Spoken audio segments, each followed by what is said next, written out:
Friday, April 14th, 2022. A whirlwind of activity buzzed within the sterile walls of the Nexus Point Global, NPG, headquarters. Papers overflowing filing cabinets, their weathered spines whispering tales of past investigations. Pinboards served as constellations of faded photographs and cryptic newspaper clippings, all orbiting the central enigma, the RMS Titanic. At a corner workstation, Kevin, a young man with a shock of electric blue hair, hunched over a holographic display, meticulously scanning a 3D model of the doomed ocean liner. "Anything, Kev?" asked Fred, his colleague, a man whose receding hairline seemed to recede further with each passing Titanic mystery. Kevin sighed, rubbing his tired eyes. "Same old, Fred. Just more bulkheads and boiler rooms. This iceberg-chasing business is getting old."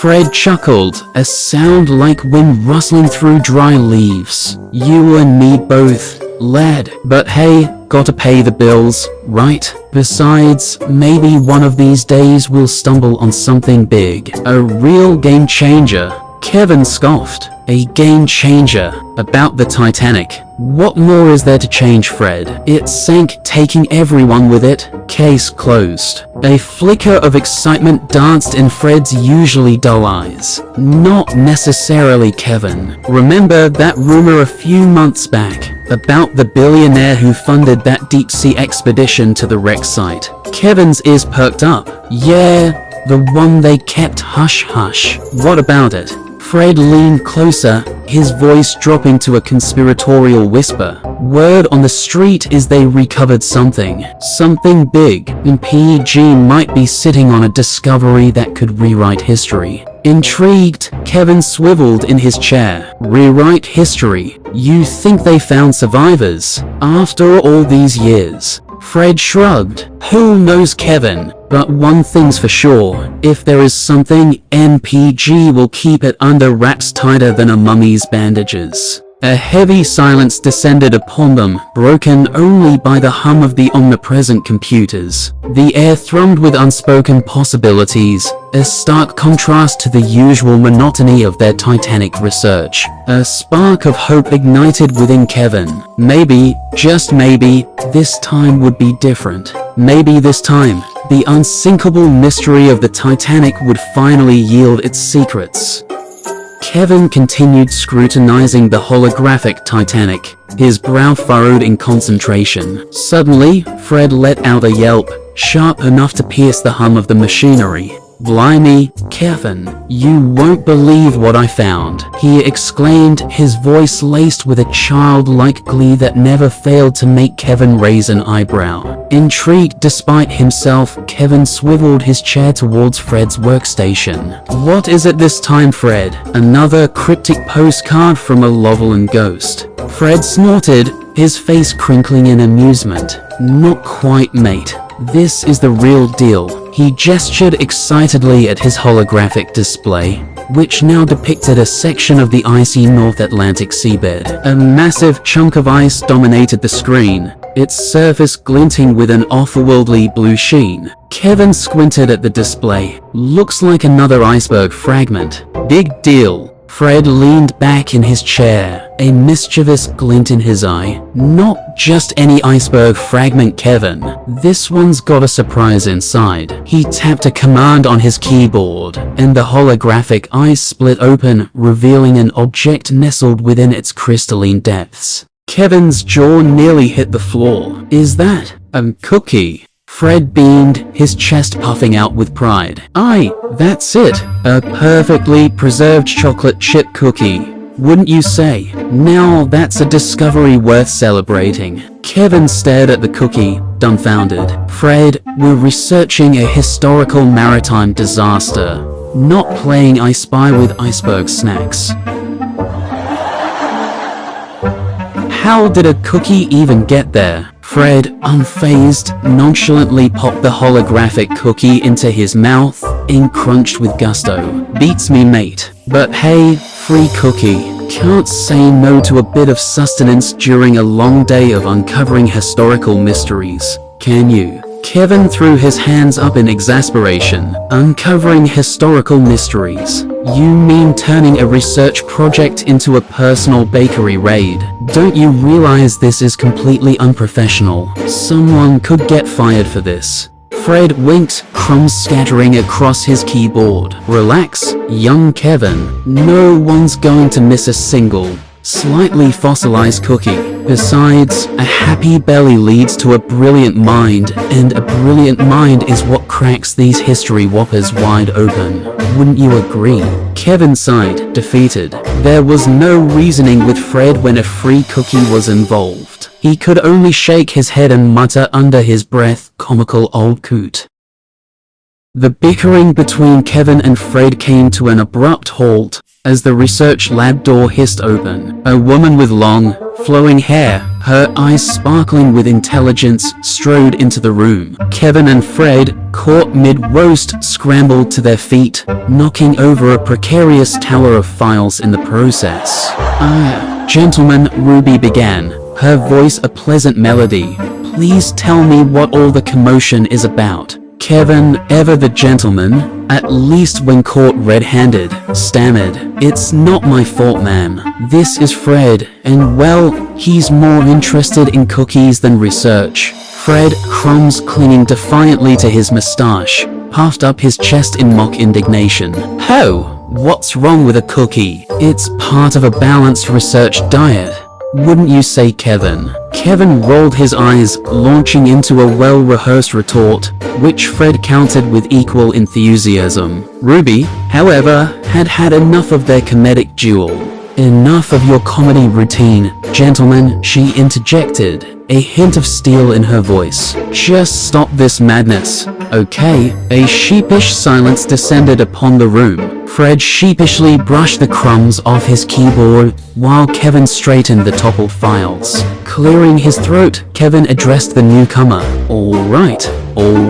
Apologies for the, display. But who are you? The woman offered a warm smile. Sorry for not introducing myself, she said. I'm Ruby, and I'm a research scientist. Fred and Kevin exchanged confused glances. Have we met before? They asked in unison. Ruby chuckled, a sound as light as wind chimes. No, I don't work here yet, but I'm here to begin a new research project on the Titanic. A jolt of surprise crackled through the air. A new project? On a decades-old mystery. Kevin and Fred exchanged wide-eyed glances. This wasn't just any new researcher. This was Ruby, and her arrival promised to shake things up at NPG headquarters.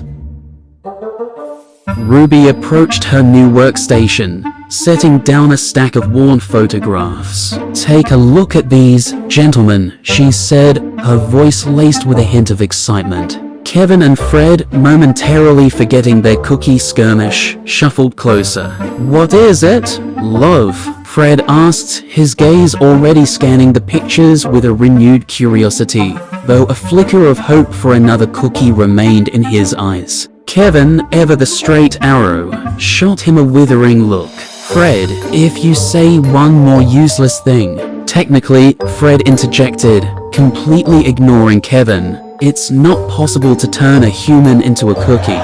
They lack the necessary crumbliness. Ruby sighed, a smile tugging at the corners of her lips. Alright.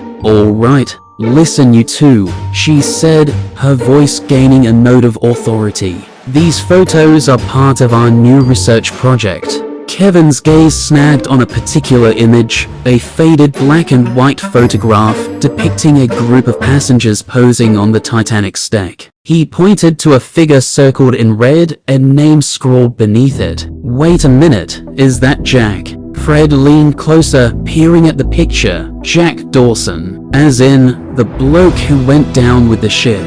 Ruby nodded, her eyes gleaming with an intensity that sent shivers down Kevin's spine. Yes, that very Jack Dawson.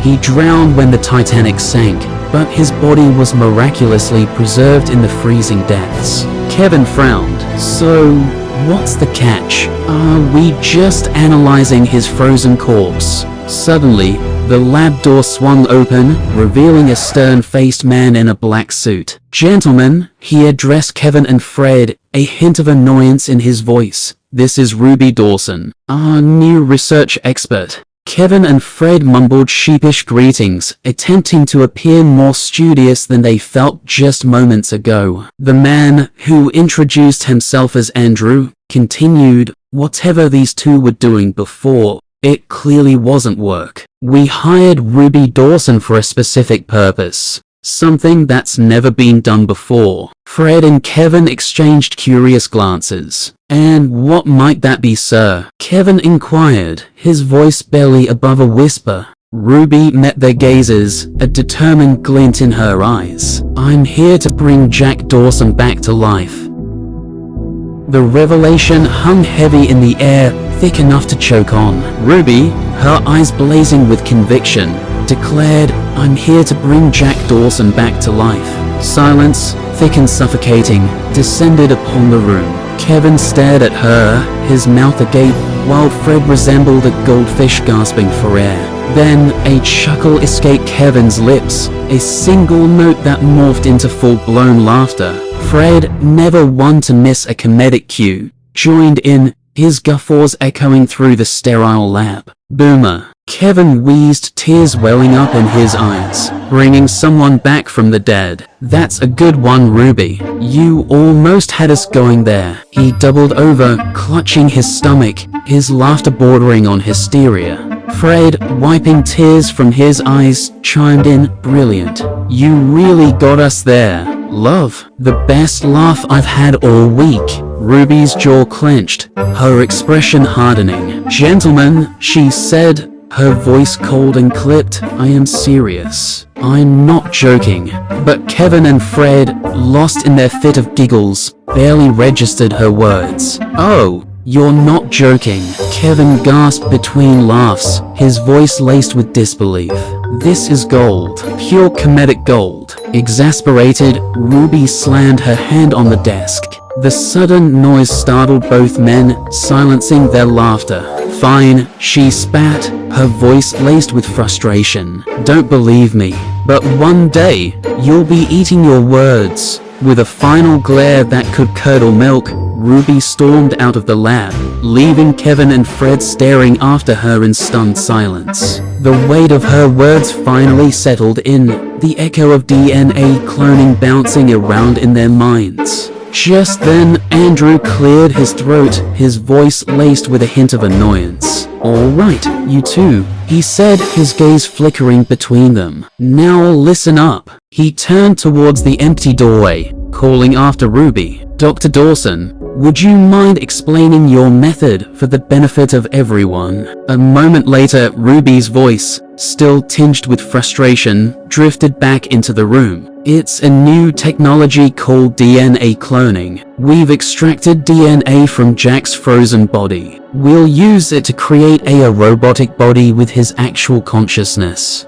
Kevin and Fred exchanged wide-eyed glances. Robots with human consciousness.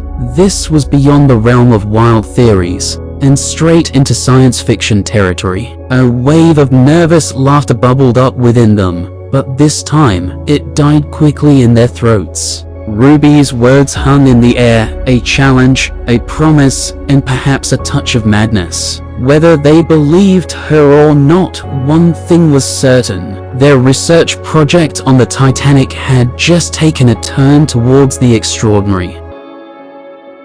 The slam of the lab door echoed through the sterile room, leaving Kevin and Fred speechless. The laughter had died, replaced by a heavy silence punctuated only by their nervous breaths. "Maybe we overreacted a bit, eh?" Kevin offered, his voice barely a whisper. Fred scratched his head, a frown creasing his forehead. "But bringing someone back from the dead, it's not exactly within the realm of possibility, is it?" Kevin sighed, rubbing his temples. "There's a point to that. DNA cloning, robotic bodies, sounds straight out of a sci-fi movie." Andrew, his face betraying a hint of amusement, cleared his throat. "It may seem impossible," he admitted, "but with Dr. Dawson at the helm, well, let's just say it's not entirely out of the question.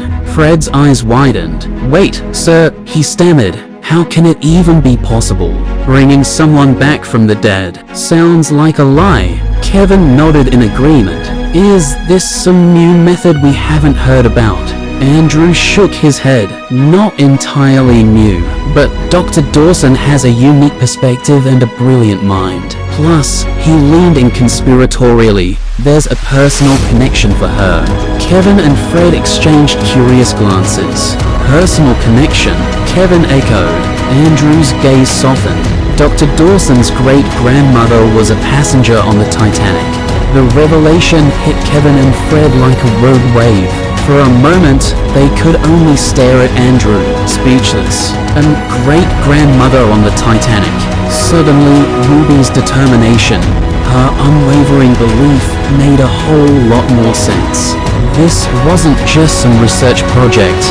It was a personal mission fueled by a familial bond that transcended time itself. So, she's not just some crazy scientist, Kevin finally managed to say, a newfound respect coloring his voice. Andrew smiled faintly. Crazy? Perhaps not. Brilliant. Absolutely. Now, gentlemen, I suggest we set aside our initial skepticism and focus on supporting Dr. Dawson. It's going to be a wild ride, but who knows? Maybe she'll pull it off. A flicker of excitement sparked in Kevin's eyes. The prospect of being a part of something truly groundbreaking, something that could rewrite history, was exhilarating. He glanced at Fred, who wore a similar expression of intrigue. Maybe, just maybe, Ruby Dawson wasn't so crazy after all. Maybe, just maybe, they were about to witness the impossible. The submersible, a hulking mass of steel and titanium, sliced through the inky blackness of the ocean depths. Its powerful searchlights pierced the gloom, illuminating a desolate landscape of jagged rock formations and bioluminescent creatures, drifting like ghostly apparitions. The pressure gauge read a staggering 690 kilometers, a testament to the vessel's incredible engineering. Inside the cramped cockpit, a tense silence reigned. Ivan, the grizzled veteran captain, his face etched with the lines of countless deep-sea dives, gripped the control panel with practiced ease. Beside him, Ben, the navigator, his brow furrowed in concentration, monitored the intricate network of screens displaying the sub's vitals and the surrounding terrain. In the back seat, Alan, the young and eager biologist, nervously fidgeted with his camera equipment. "All right, guys," Ivan's voice crackled over the intercom, a low rumble tinged with excitement. "Up a few meters ahead, see that coral rift on the scanner? There's a body." Ben leaned closer to the screen, his eyes glued to the blip representing the anomaly. "Looks like it, sir. Consistent with human size and shape." Alan's heart hammered in his chest. This was it. The culmination of months of preparation. The chance to touch a piece of history frozen in time. Ivan expertly maneuvered the submersible, bringing it closer to the coral-encrusted crevice. The powerful searchlights bathed the scene in an eerie white glow, revealing a human form partially encased in ice. The face, though obscured by a layer of frost, bore an uncanny resemblance to the faded photographs they had studied for weeks. The submersible hovered mere inches from Jack's frozen form. The silence was broken only by the low hum of the machinery and the rhythmic hiss of the oxygen tanks. Ivan, his weathered face reflecting in the viewport, spoke in a hushed tone, his voice tinged with reverence. "All right, boys, let's get this operation rolling. We need DNA from Jack." Ben and Alan, their movements precise and practiced, activated the designated switches. A robotic arm, sleek and metallic, whirred to life, extending out of the submersible's belly. It glided towards Jack, its delicate pincers poised for the task at hand. Ivan watched the scene unfold with a mixture of awe and trepidation. Here, at the bottom of the world, they were attempting something extraordinary. He couldn't help but steal a glance at the frozen figure, Jack Dawson, preserved in an icy tomb for over a century. "Don't worry," Jack, Ivan murmured, his voice barely a whisper. "We'll get you back. We'll bring you back to life." A soft chirp from the control panel broke the tension. Ben, his eyes glued to the meter, announced DNA successfully collected. Samples secured. A wave of relief and elation washed over the crew. Alan, usually reserved, pumped his fist in the air. "Congratulations, team. We got it." Ivan, a hint of a smile gracing his lips, nodded in agreement. "Excellent work, lads. Now, let's get back up to the surface. We have a lab waiting for that sample." As the submersible began its ascent, Ivan cast one last glance at Jack Dawson through the viewport. The frozen figure seemed almost peaceful, bathed in the soft glow of the searchlights. "We're on our way, Jack," Ivan muttered, a newfound determination hardening his gaze. "We're going to get you back to life."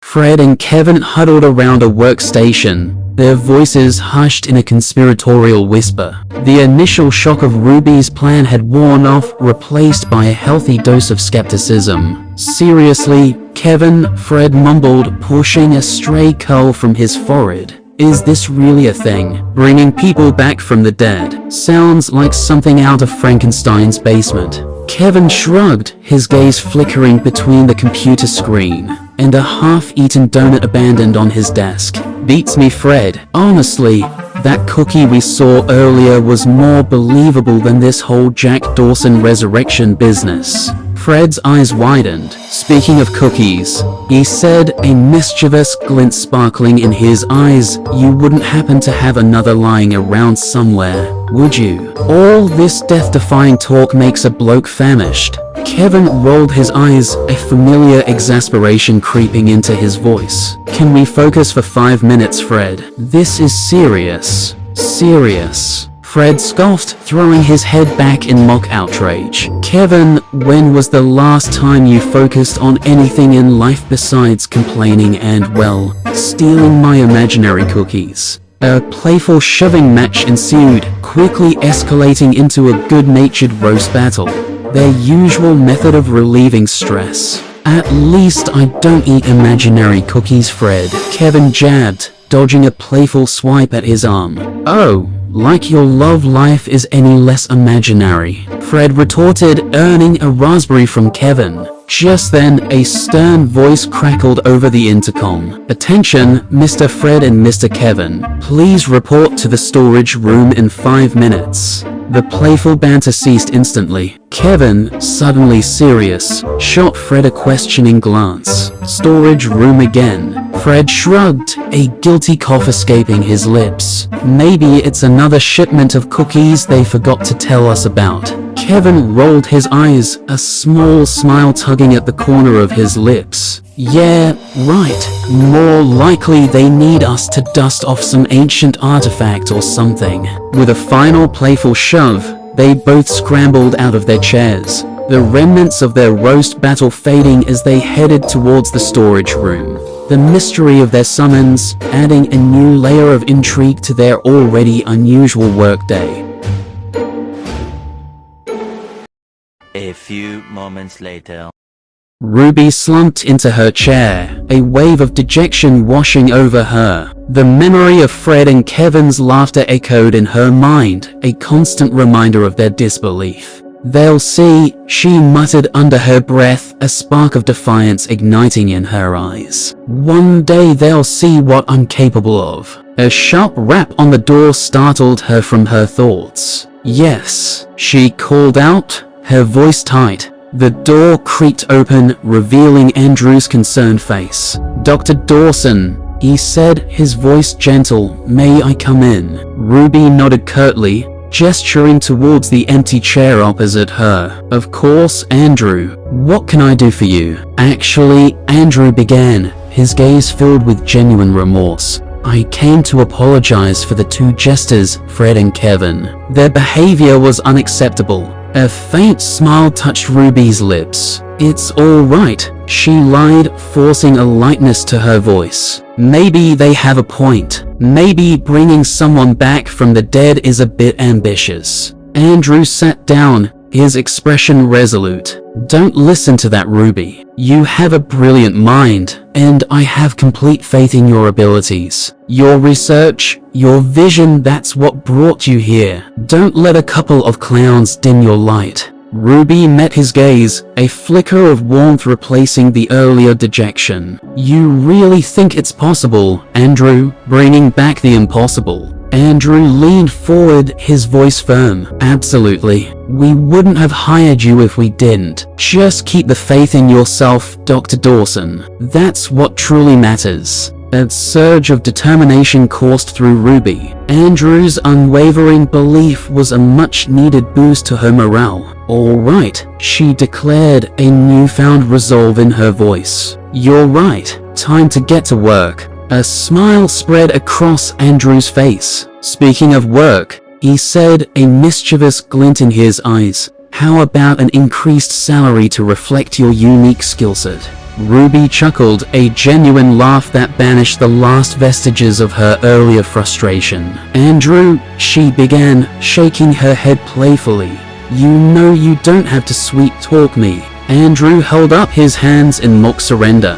"Guilty as charged. But seriously, Ruby, don't ever forget your worth. You're the best in the business." Just then, Andrew's watch beeped, a message flashing across the screen. He glanced at it and his face lit up. "Well, this is it then," he announced. "News of the sample?" Ruby inquired, her excitement mirroring Andrew's. He nodded.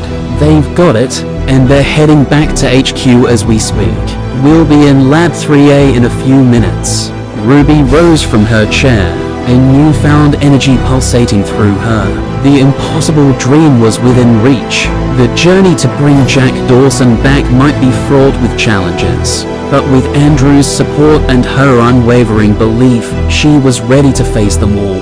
They exited the lab together, a united front on the precipice of a scientific marvel, leaving behind the echoes of doubt, and ready to embrace the whispers of a future where the dead could walk again.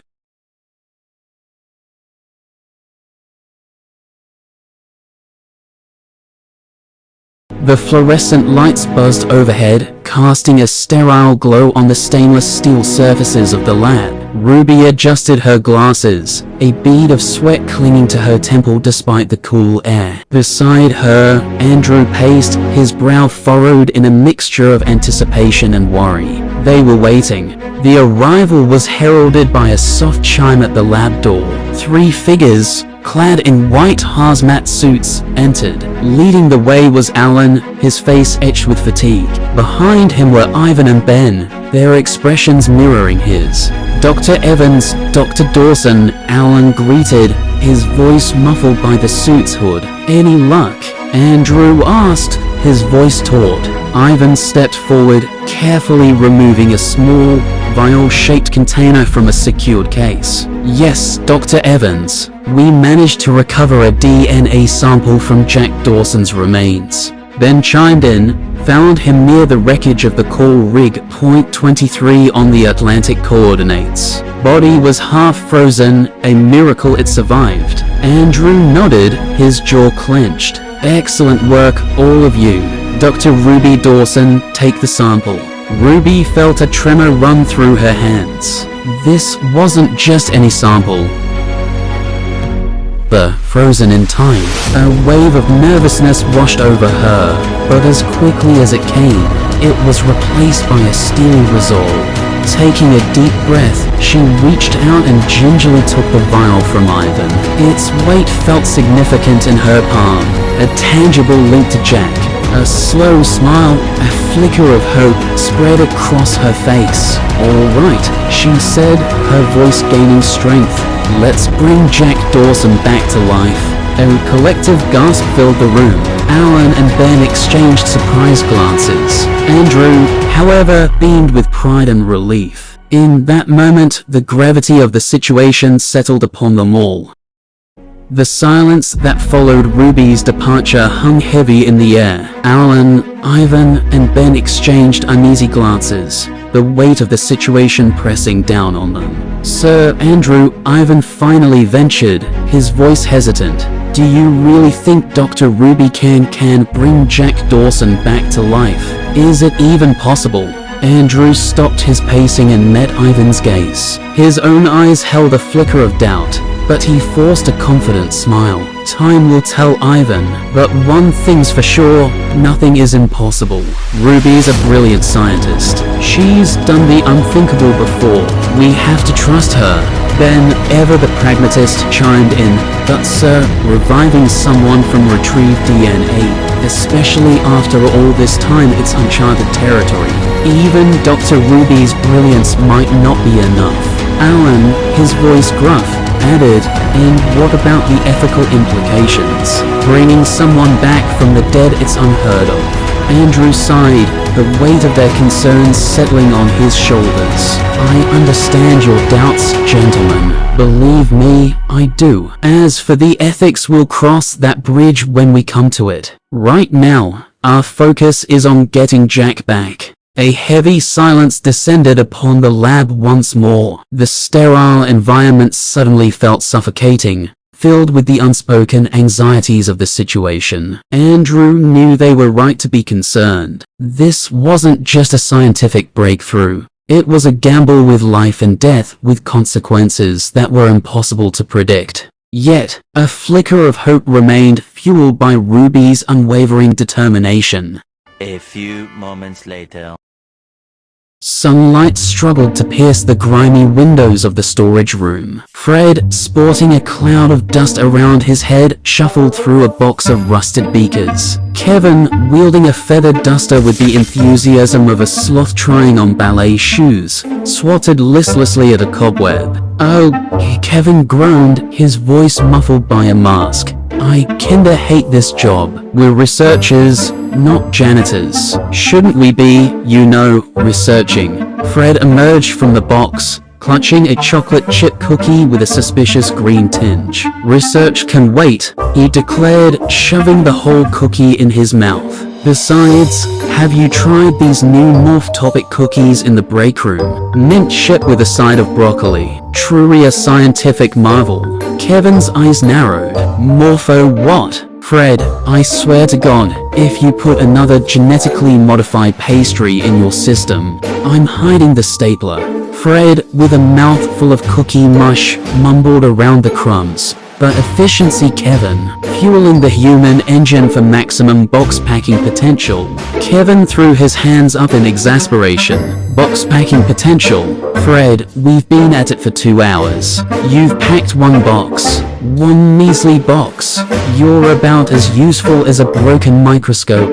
Fred, surprisingly unoffended, patted his stomach contentedly. "Ouch, Kevin, that hurts right here in my non-existent work ethic. Besides, quality over quantity, my friend. This box contains a single, perfect Petri dish. A masterpiece." Kevin snorted. "A masterpiece covered in cobwebs. More like. Look, if you're not going to pull your weight, at least step aside. I'll show you how to pack a box research style." Kevin marched towards a towering stack of dusty crates, a newfound determination in his eyes. Fred, ever the opportunist, took this opportunity to sneak another dubious-looking cookie from the box. "Lo, what flavor is this one?" he mused, a mischievous glint in his eye. "Soylent green tea. Sounds delish." As Kevin wrestled with a particularly stubborn box lid, Fred took a bite of the new cookie. His face contorted in a series of spectacular expressions: surprise,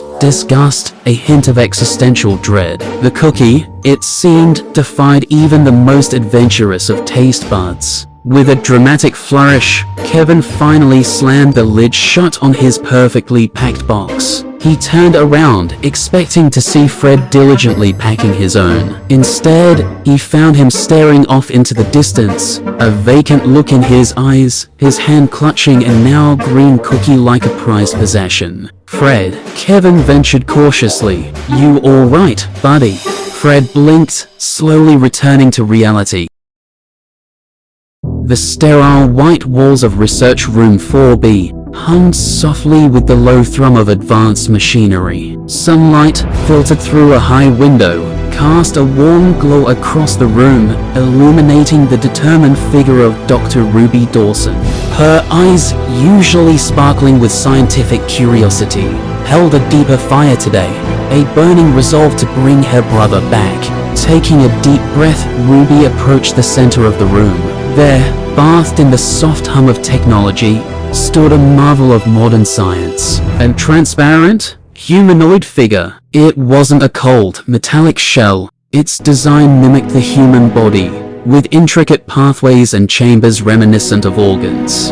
This was the vessel, the cradle for Jack's return. With reverence, she picked up the vial containing Jack's DNA. A single tear escaped her eye, landing on the glass like a tiny promise. "All right, Jack," she whispered, her voice thick with emotion. "Let's bring you back to life." Gently, she uncorked the vial and carefully transferred the precious liquid into a waiting test tube. With meticulous precision, she then poured the contents into the figure's central chamber. A network of tubes shimmered to life, the DNA solution coursing through them, bathing the transparent body in a soft, bioluminescent glow. Ruby monitored the process intently, her heart pounding in her chest. With each passing moment, the DNA began to interact with the advanced biomaterials of the figure. Inside the transparent shell, a faint outline began to take shape, like a ghost forming in the machine. Slowly, a rudimentary stomach sac manifested, then a network of veins resembling a delicate web. It was like witnessing the birth of a human body in an accelerated, ethereal dance. A wave of awe washed over Ruby. This wasn't just science, it was creation, a testament to human ingenuity and the unyielding power of hope. As the last remnants of the DNA solution were absorbed, the figure stilled. In its transparent form, it resembled a sleeping human baby, curled and peaceful. Gently, Ruby placed a white blanket around the figure, a gesture of comfort and care. "You'll be back, Jack," she murmured, her voice choked with emotion. "I promise. By tomorrow, you'll be breathing again."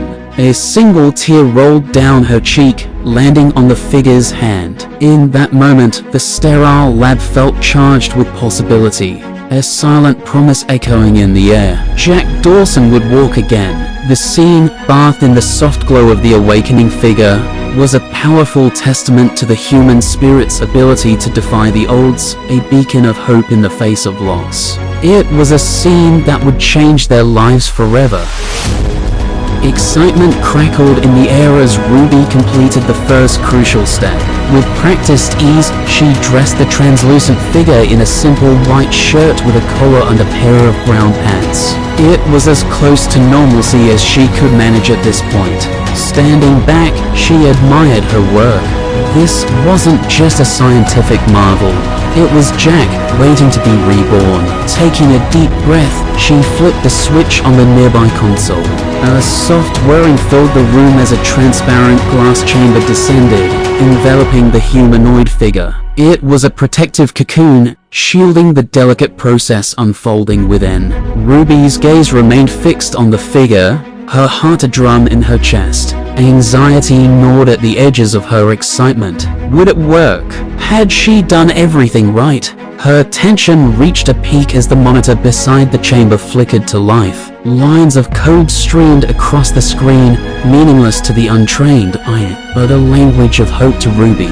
Then, a glorious message emerged. Generating from DNA, relief washed over her, so powerful it brought tears to her eyes. A shaky laugh escaped her lips. "Yes," she exclaimed, her voice filled with elation. "I did it. Jack will be back in 24 hours. The weight of the past few days seemed to lift from her shoulders. The lab, once sterile and intimidating, now felt like a haven, a place where the impossible was inching towards reality. With renewed energy, Ruby decided to share the good news with Andrew. Leaving the chamber humming softly behind her, she exited the lab, a spring in her step and a triumphant smile on her face. The journey wasn't over. Fred and Kevin emerged from the storage room, blinking in the sudden brightness of the hallway. Fred stretched dramatically, popping his back with a satisfying crack. Oofta, he sighed. That was a doozy.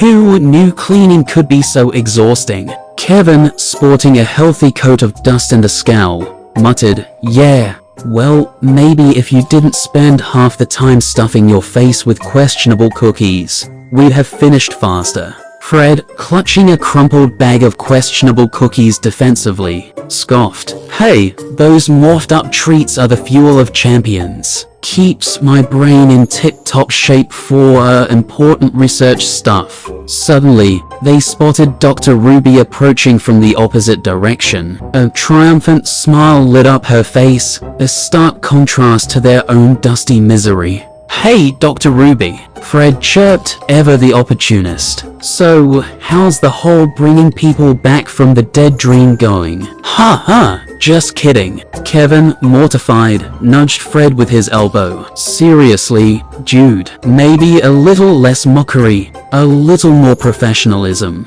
Ruby stopped in front of them, a mischievous glint in her eyes. "You can laugh all you want," she said, a hint of a playful lilt in her voice. "But you'll be eating your words soon enough when I succeed. Just wait and see what this joker can do." She winked and continued down the hallway, leaving Fred and Kevin staring after her in confusion. "Jokers," Kevin spluttered, bewildered. "Did she just call us jokers?" Fred, unfazed, reached into his bag and pulled out a slightly squished cookie. "Must have been the cookie fumes messing with her head," he mumbled, taking a tentative bite. Kevin rolled his eyes. "Again with the cookies, Fred. Enough already." In a flurry of flailing limbs and panicked shouts, Kevin lunged for the cookie bag. Fred, determined to protect his sugary treasure, darted out of the way. The inevitable happened. The bag ripped, sending a shower of morph-topic cookies flying in all directions. One particularly rogue cookie sailed through the air, landing with a splat right on the pristine lab coat of Dr. Evans, who was just rounding the corner.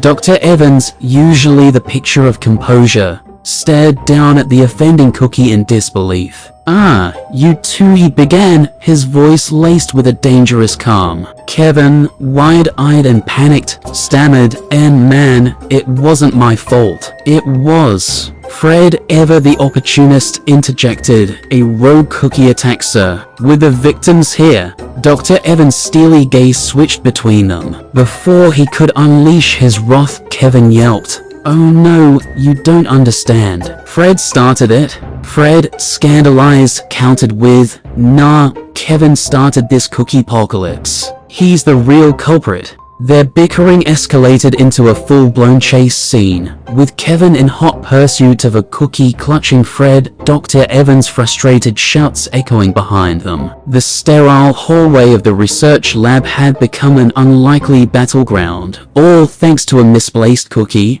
and a couple of jokers, albeit unintentional ones.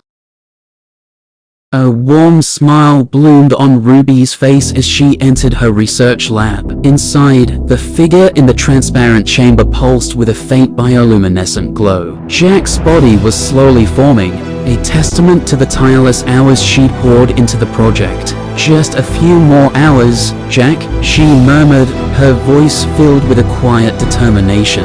"Just a few more hours and you'll be back with us." Suddenly, a frantic pounding on the door shattered the peaceful atmosphere. Ruby sighed, her patience momentarily tested. "Coming," she called out, smoothing her lab coat. The door flew open, revealing a breathless duo, Fred and Kevin, their faces a mixture of sheepishness and urgency. "Dr. Ruby," Kevin blurted, tripping over his words. "Ah, you see, we..." Fred nudged him, a mischievous twinkle in his eye. "Yeah, we just wanted to see how things were going with the whole You know, bringing back the dead thing. Ruby raised an eyebrow, a hint of amusement playing on her lips. You too, interested in science? Kevin cleared his throat. Well, not exactly science per se, but, we were wondering about Jack Dawson. You see, since you're, reviving him and all. Fred chimed in, oblivious to Kevin's discomfort. Yeah, we wanted to see the big reveal. Is he, like, a full-fledged zombie yet? All pale and stuff. Ruby sighed, a smile tugging at the corners of her lips. Alright, you two comedians. You can have a peek. But, she held up a finger, promise me you won't touch anything. Fred and Kevin, eager to see the zombie, readily agreed. Ruby cautiously removed the glass cover, revealing the bioluminescent figure inside. Jack's body was still in its early stages of formation, a network of veins and organs slowly taking shape. Kevin, his face contorting in disgust, sputtered, gross. This is way worse than cleaning the storage room. I gotta go to the bathroom. Stat. Without another word, he bolted out of the lab, his stomach churning. Fred, who had leaned in for a closer look, recoiled with a similar expression. Oh my god, he choked out. What is this even supposed to be? Following Kevin's lead, he made a hasty retreat, leaving Ruby speechless in the doorway. Seriously, those two men are the strangest colleagues I've ever had, she muttered, shaking her head with a mixture of exasperation and amusement. She closed the door gently.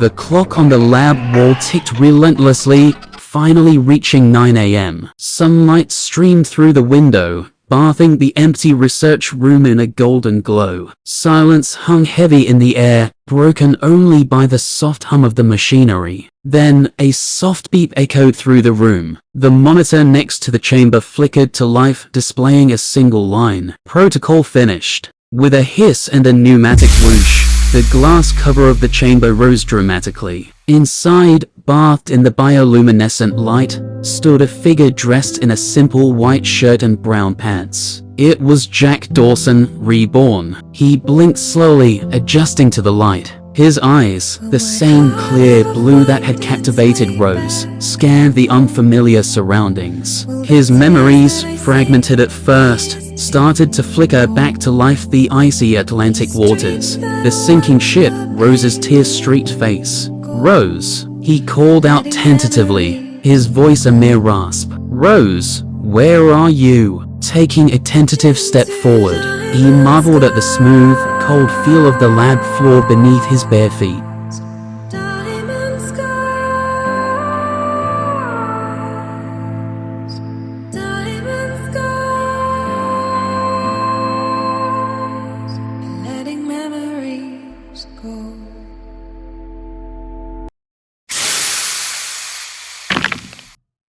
Wow, he breathed, this some fancy technology. Suddenly, the lab door slid open with a futuristic whoosh. A woman with a trolley overflowing with medical supplies entered, humming absent-mindedly. Her eyes collided with Jack's, and her jaw dropped in disbelief. Whoa, she exclaimed, her voice filled with awe. You look just like Jack Dawson from Titanic. Jack, still trying to grasp his situation, tilted his head in confusion.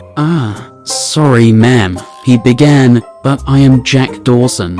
The woman's face went from awestruck to utterly bewildered. Then, with a dramatic feint, she crumpled to the floor, her medical supplies scattering around her like confetti. Jack stared at the unconscious woman, his brow furrowed. What happened? He stammered. Did I say something wrong? Shrugging his shoulders, Jack decided to explore his surroundings. He cautiously stepped out into the hallway, his bare feet slapping against the polished floor. The sterile white walls and futuristic architecture were a far cry from the grand hallways of the Titanic.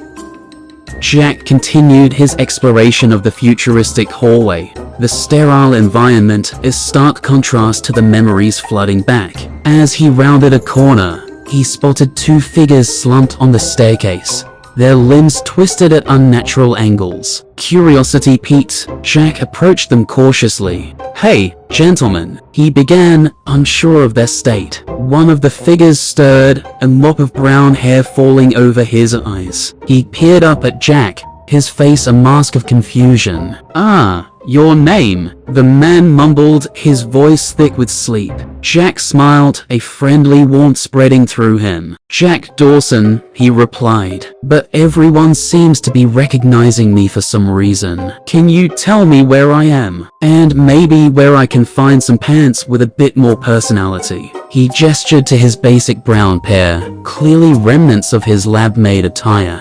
The man on the stairs, still struggling to process the situation, opened his mouth to speak. But before he could get a word out, his eyes widened comically, and his head lolled back with a soft snore. He slumped back onto the staircase, joining his companion in a synchronized faint. Jack stared at the unconscious pair, utterly bewildered. "Oh my god," he muttered, "is everyone here this strange?" Shrugging his shoulders, Jack decided to move on.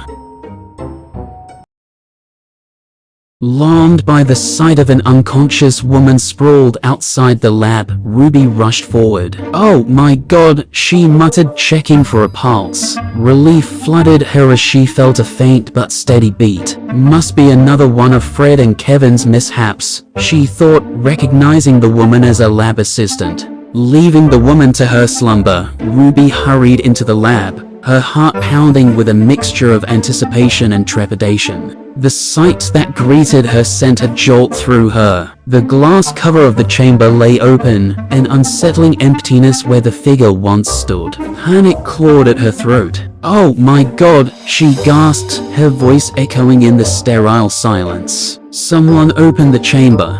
Rushing towards the monitor, she scanned the display. Her eyes widened as they landed on the message. "Protocol completed." A wave of understanding washed over her. Jack had woken up. Relief momentarily battled with a surge of fear. Where could he have gone? Without a moment's hesitation, Ruby launched into action. She reviewed the security footage, watching in amazement as Jack, confused but surprisingly spry, emerged from the chamber. A series of chaotic scenes followed the fainting woman, the bewildered scientists before Jack disappeared down the hallway. A smile tugged at the corner of Ruby's lips despite herself. Jack was out there, exploring this brave new world he'd been reborn into. The scientific marvel had awoken, and the world wasn't quite ready for Jack Dawson 2.0. "All right, Jack," Ruby said to herself, a determined glint in her eye, "let's see what kind of trouble you've gotten yourself into." Ruby hurried through the sterile hallways, her eyes scanning every corner for any sign of Jack. The security footage had shown him heading in this direction, but the unfamiliar corridors seemed to stretch endlessly before her. Just as frustration began to set in, a flash of white caught her eye. There, standing by a window overlooking a bustling cityscape, was a figure that sent a jolt through her. A man, dressed in the simple white shirt and brown pants she had provided, stood gazing out at the scene. His back was turned, but his posture and the way his hair fell across his forehead, it couldn't be anyone else. "Jack!" Ruby's voice trembled slightly, the weight of the past few days crashing down on her. The figure turned slowly, revealing a face etched with confusion, but undeniably the face of Jack Dawson. He took in the sight of the futuristic cityscape, then his gaze met Ruby's. It was a look of bewilderment laced with a flicker of recognition.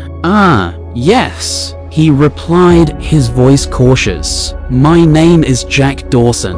A wave of relief washed over Ruby, so powerful it brought tears to her eyes. She covered her mouth with her hand, trying to contain the torrent of emotions threatening to spill over. "Oh my god, Jack," she choked out, "it's really you. I finally did it." Before Jack could react, Ruby pulled him into a tight hug. The unexpected embrace startled him, but a faint blush crept up his cheeks as he felt the warmth of her body against his. "Whoa, what's going on here?" Jack mumbled, bewildered but not entirely displeased by the sudden physical contact. "And where am I?" Pulling back from the hug, Ruby held his gaze, her eyes filled with a mixture of joy and concern. "Do you remember anything, Jack?" she asked gently. "Anything at all?" He frowned, concentrating on the fragments of memory flickering in his mind. "The last thing I remember, the sinking ship Rose." He trailed off, his face clouding over.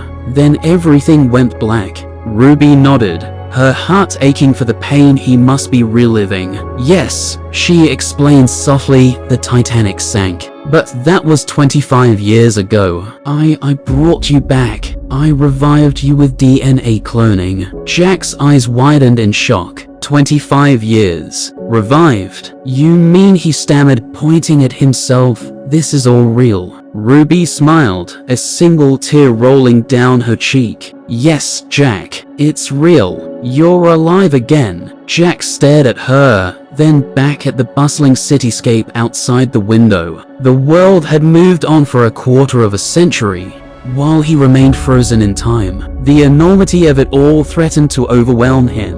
But amidst the confusion and shock, a spark of wonder ignited in his eyes. "Wow," he breathed, a hint of awe in his voice. "You really are cool." Emboldened by the success of bringing Jack back, Ruby took a step closer. Her heart hammered in her chest as their faces tilted towards each other. This wasn't part of the plan, but the emotional intensity of the moment seemed to create its own current. "So, Jack," she whispered, her voice barely a breath, "how old do you feel?" Jack, caught in the unexpected electricity of the moment, found his cheeks burning. Their lips were almost impossibly close. He stammered, completely forgetting the question. "I was, 20 when the Titanic went down." A teasing smile played on Ruby's lips. "And you still are, Jack," she murmured, her voice husky. "At least in looks. You're quite the handsome specimen for a near-frozen corpse." Before Jack could respond, a high-pitched squeal shattered the intimate moment. Two figures, none other than Fred and Kevin, came hurtling around the corner, their eyes bulging in disbelief. "Whoa, is that?" Kevin sputtered, his voice cracking with excitement. "Is that really?" Fred, equally stunned, simply gaped at Jack, speechless for once. Ruby sighed, the romantic bubble thoroughly burst. Jack," she began, gesturing to the bewildered duo. "These are two of my co-workers, Fred and Kevin. Meet Jack Dawson." Jack, momentarily embarrassed, managed a small smile. "Actually," he said, a hint of amusement in his voice, "I think I ran into them earlier. They were, napping on the stairs." Kevin, finally regaining his composure, nudged Fred with a manic elbow. "Did you hear that, Fred? He remembers us. You really are Jack Dawson from the Titanic, aren't you?" Before Jack could answer, Kevin lunged forward, engulfing him in a rib-crushing hug. Fred, not to be outdone, joined the embrace, squeezing Jack between them with the enthusiasm of overexcited puppies. "Oh man, this is incredible," Kevin shrieked, burying his face in Jack's shoulder. "We can't believe we're meeting the real Jack Dawson," Fred added, his voice muffled. The combined force of their enthusiasm sent Jack sprawling to the floor, his bewildered expression replaced with one of comical resignation. Ruby, unable to contain herself, burst into laughter. The scene erupted in a whirlwind of activity. The door whooshed open, revealing a grinning Dr. Andrew, his lab coat practically flapping with excitement. "Congratulations, Ruby," he boomed, clapping his hands with a force that could rival a thunderclap. "You've done the impossible, brought Jack back from the icy clutches of the deep." Ruby, still slightly breathless from laughter, managed a smile. "Thanks, sir," she replied, glancing down at a sheepish-looking Jack dusted from his unexpected tumble. Jack dusted himself off and extended a hand. "And who are you?" he asked politely. "Ah, Jack," Andrew boomed, engulfing Jack's hand in a bone-crushing handshake. "I'm Dr. Andrew, head honcho of this crazy lab. It's a pleasure to finally meet you after all these years." Jack blinked, slightly overwhelmed by the enthusiastic greeting. "Years," he echoed, returning the handshake with a wince. Andrew cleared his throat, oblivious to Jack's discomfort. All right," he barked, turning towards Fred and Kevin, who were still clinging to each other in a Jack-induced stupor. "Kevin, Fred, I want you two to clean up this mess now, and try not to faint over Jack this time. Would you?" Kevin groaned theatrically. "Oh man, not again," he whined. Fred, ever the optimist, simply gave Jack a wide grin. "See you later, Jack," he exclaimed, dragging a reluctant Kevin away before they could do any more damage. With a sigh of relief, Andrew leaned closer to Ruby, lowering his voice to a conspiratorial whisper. "All right." He cleared his throat theatrically. "So, it's time for my managerial duties to call. You two lovebirds have fun. See you later." With a wink, he disappeared down the hallway, leaving Ruby and Jack alone. Jack stared after the departing Andrew, a bewildered expression on his face. "How many strange humans work here?" he asked, his voice laced with a hint of amusement. Ruby couldn't help but laugh, a genuine, heartfelt sound that filled the room. "Maybe more than anything else," she admitted, wiping a stray tear from her eye. Jack chuckled along with her, a sense of ease settling between them. "So," Ruby said, taking a deep breath, "wanna go see our observatory? Maybe you can get a better view of the world." Jack's eyes lit up. "Well, alright, let's go." There was a question in his voice, and Ruby knew what he meant.